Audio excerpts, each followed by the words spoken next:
Saya beri sekian contoh. Misalnya dalam tradisi pesantren Quran itu ada istilah sakta. Dan alhamdulillah tadi saya tahu betul di sini, alhamdulillah sekarang ada Gus Rokib, ada istrinya Gus Roji yang mengampu tahfidz. Saya senang sekali karena semua ini keluarga saya, dan saya sama Gus Bab itu buyut saya kandung itu Mbah Maimunah, Mbak Yunya, Mbak Bedowi. Jadi senang sekali kalau di sini juga ada tahfidz, di Pondok Anwar juga ada garwanya Gus Najib, garwanya Gus Kamil. Saya mohon selain diajarkan syarat talaki atau musyafahah dalam bahasa pesantren, juga diajarkan kepastian hukum pentingnya sakta, supaya orang tidak ragu lagi bahwa kita ini tidak kayak seremonial, memang benar-benar bihujjatin ilmiah, atau kalau istilah para nabi, kul inni ala bayyinatin min rabbi, benar-benar argumentatif. Sakta itu dimaksudkan adalah, kalau ibarat sastra itu taktek itu memotong.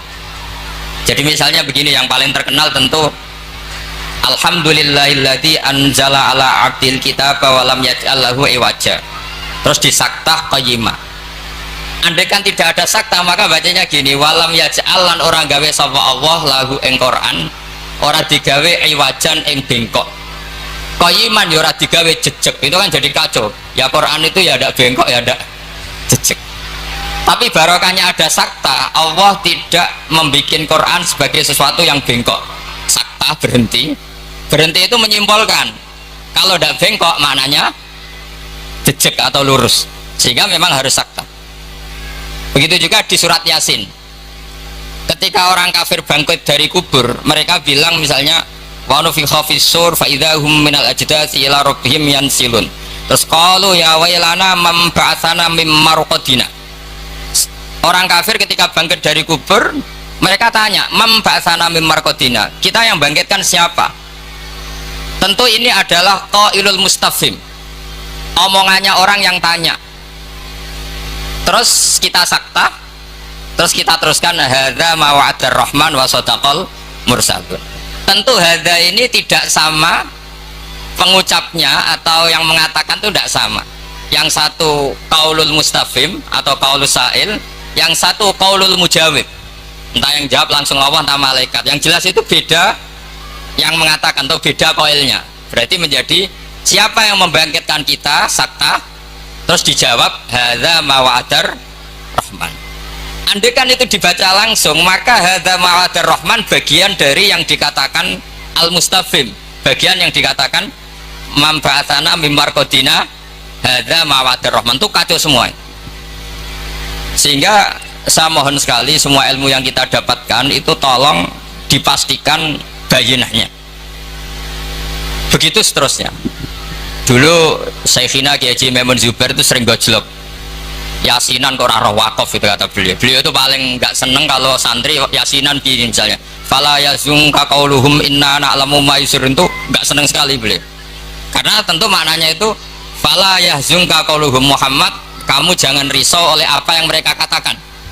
Kalau kamu baca langsung inna na'lamu itu jadi maqaulul qaulnya qauluhum, yang mereka katakan adalah inna na'lamu ma yusirruna wa ma yu'linu. Itu tentu kacau, secara makna kacau. Yang benar adalah fala yahzunka qauluhum, kita wakaf, kamu jangan gelisah oleh apa yang mereka katakan, yaitu mereka berkomentar bahwa Rasulullah tidak nabi, Rasulullah majnun, Rasulullah sahir. Kenapa kamu gak perlu susah? Karena inna na'lamu ma yusirruna wa ma yu'linun. Jadi inna na'lamu itu tasliyatun min Allah, Allah menghibur nabinya, kamu gak usah susah Muhammad. Terus yang ketiga misalnya menyangkut maulid, atau menyangkut musafahah setelah salaman, atau wiridan setelah salaman. Itu di kota itu biasa dikritik, apa dalilnya salaman setelah sholat, apa dalilnya maulid.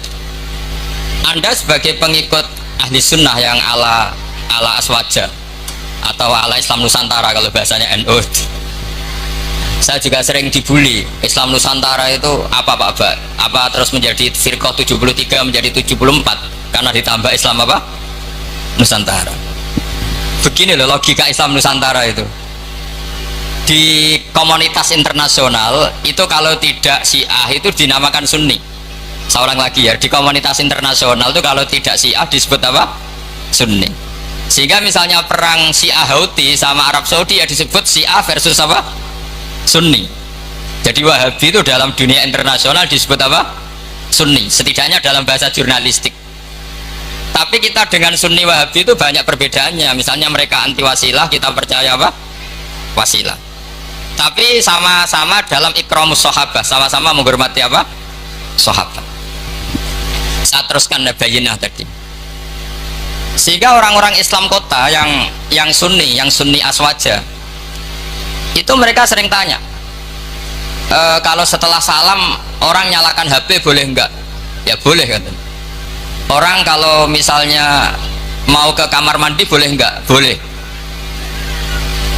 Orang mengambil tasnya boleh enggak? Boleh kan. Kenapa salaman menjadi enggak boleh? Bedanya apa dengan nyalakan apa? HP. Semenjak itu ya mereka mikir gitu.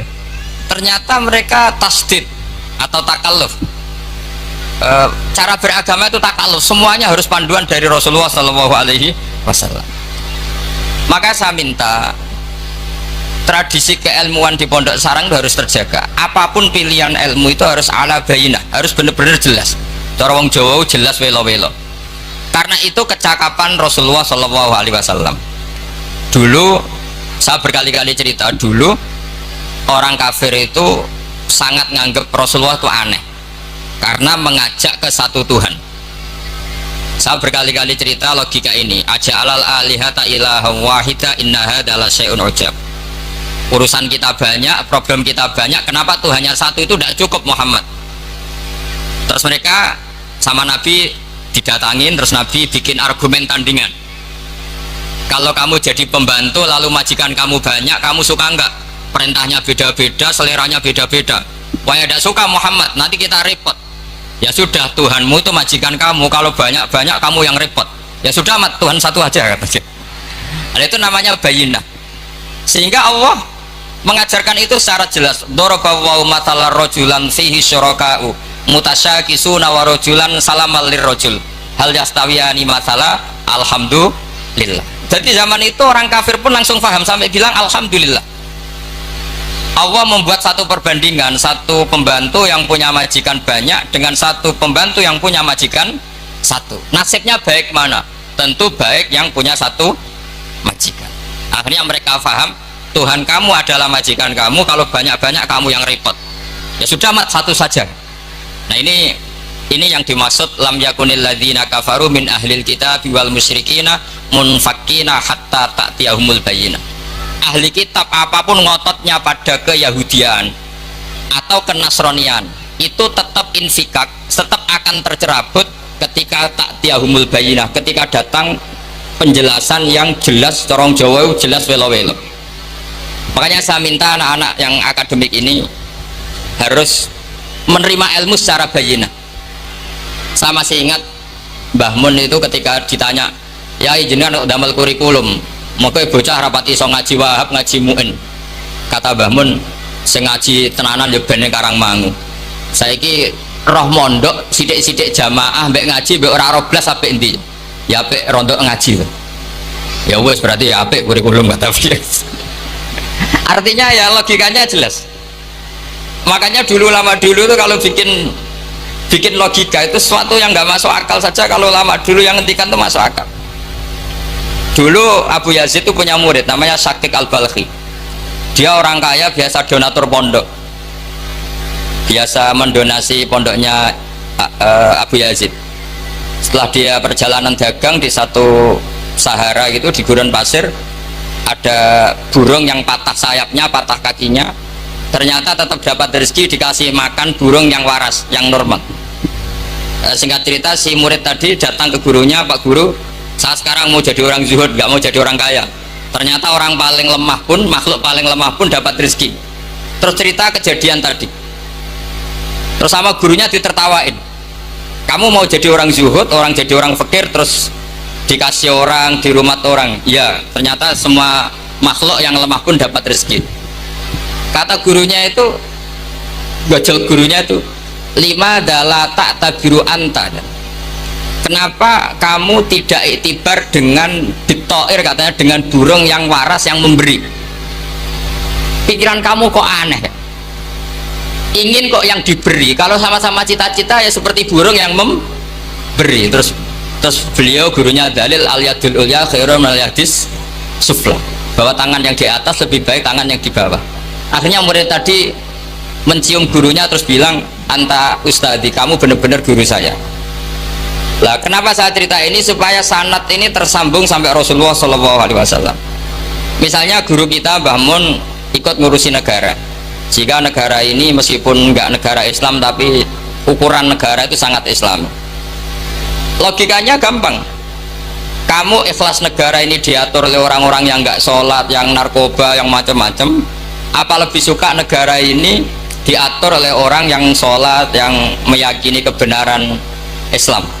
Tentu kita milih yang meyakini kebenaran Islam. Itu bisa didapatkan kalau dipandu ulama apa kalau dilepas ulama? Kalau dipandu ulama. Sehingga dalam kitab Minhajul Abidin diceritakan ada orang sufi yang merasa dunia sudah rusak, kemudian milih uzlah. Ketika uzlah, beliau mengalami satu kasuf ada hadis bilang, taraktum ummata Muhammadin fi aidil mubtadi'ah. Kamu enak-enakan uzlah di sini, tapi membiarkan umat dipimpin orang lain yang menyesatkan. Jadi mungkin kalau kita kumpul orang itu dosa, wong ngrasani, bedelok wong wedok macam-macam. Tapi ketika meninggalkan umat ini berarti kamu biarkan dipimpin orang lain, dan orang lain ini bisa tidak ahli sunnah, bisa orang yang sangat menyesatkan. Berarti uzlah juga punya sisi dosa. Akhirnya ulama ini kembali ke masyarakat dan menunggui masyarakat mengawal mazhab ahli sunnah wal jamaah. Jadi saya mohon adik-adik terlatih bahwa semua ilmu itu ala bayinah. Qul inni ala bayinatim mir rabbi. Semua nabi itu punya kemampuan menjelaskan. Itu yang disebut lam yakunil ladzina kafaru min ahlil kitab wal musyrikin munfakkina hatta ta'tiyahumul bayyinah. Assalamualaikum warahmatullahi wabarakatuh. Pemirsa yang dirahmati Allah Subhanahu wa taala, itu tadi pencerahan dari ulama kita, ulama Nusantara, murid dari Syekh Kiai Haji Maimun Zubairi, yaitu Kiai Haji Bahauddin Nur Salim atau yang akrab kita panggil sebagai Gus Baha. Ini beliau memberikan pencerahan yang sangat luar biasa kepada kita semuanya tentang pentingnya membaca Al-Quran, kemudian pentingnya dalam menjaga sanad keilmuan, terutama itu sanad keilmuan yang telah diwariskan oleh guru-guru kita, ulama-ulama kita, yaitu ulama Ahlus Sunnah wal Jamaah, atau nama lainnya adalah ulama NU, ulama Nahdlatul Ulama, ya, ulama-ulama yang memang lurus dan syaratnya jelas tersambung kepada Rasulullah SAW. Musbah juga tadi menjelaskan kepada kita tentang Nahdlatul Ulama, bagaimana kita selaku orang NU menjaga keilmuan ini, juga tentang bagaimana kelompok yang ada di luar NU, ya, kelompok yang menyimpang seperti Wahabi misalnya, kemudian ada Syiah, maka hendaknya kita untuk jangan sampai menjadi mereka, ya. Hendaknya kita tetap berpegang teguh kepada Nahdlatul Ulama, kepada akidah Ahlus Sunnah wal Jamaah dalam hidup kita. Nah, itulah tentang pentingnya menjaga sanad keilmuan, sehingga sanad keilmuan kita ini tidak terputus, ya, terus sambung menyambung sampai Kanjeng Nabi Muhammad Rasulullah SAW. Ya, mudah-mudahan apa yang disampaikan oleh ulama kita, Gus Baha, bisa memberikan pencerahan kepada kita semuanya, sehingga kita bertambah keilmuan kita, bertambah cinta kepada Allah, cinta kepada Rasulullah, cinta kepada para aulia, cinta kepada para ulama, dan tentunya juga cinta kepada kitab kita, yaitu kitab suci Al-Quran, insyaAllah. Terima kasih atas perhatiannya, mudah-mudahan bermanfaat. Sampai bertemu dalam kesempatan yang lain. Wassalamualaikum warahmatullahi wabarakatuh.